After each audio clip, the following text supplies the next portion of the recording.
नमस्कार मंडळी, आपल्या हुशार जानकीचा हा पण प्लॅन फसला.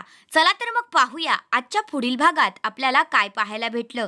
आता इकडे जानकीने हिडन कॅमेरे दाखवून शर्वरीचं भांडं फोडायचा प्लॅन केला असतो, पण आता तो प्लॅन फ्लॉप झालेला असतो. नेहमीप्रमाणेच फ्लॉप झालेला असतो. तर जानकी आता ऋषिकेशला आणि अवंतिकाला म्हणते, तुमच्या दोघांचा पण माझ्यावर विश्वास नाहीये का? तर ऋषिकेश अवंतिका म्हणतात की आमचा तुझ्यावर पूर्ण विश्वास आहे. तर आता ऋषिकेश जानकीला म्हणतो, जानकी नानांची डायरी आहे ना, त्याचं काय झालं? तर जानकी म्हणते, अहो ऋषिकेश, नानांच्या डायरीमध्ये काहीच लिहिलेलं नाहीये, ती ब्लँक आहे.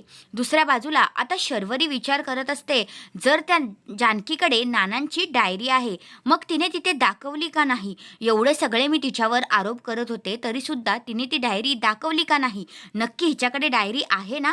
असा प्रश्न आता शर्वरीला पडलेला असतो आणि राहुल पण शर्वरीच्या प्रश्नावर विचार करत असतो. तर हा आहे आजचा पुढील भाग. तुम्हाला कसा वाटला ते कमेंट करून नक्कीच सांगा. धन्यवाद.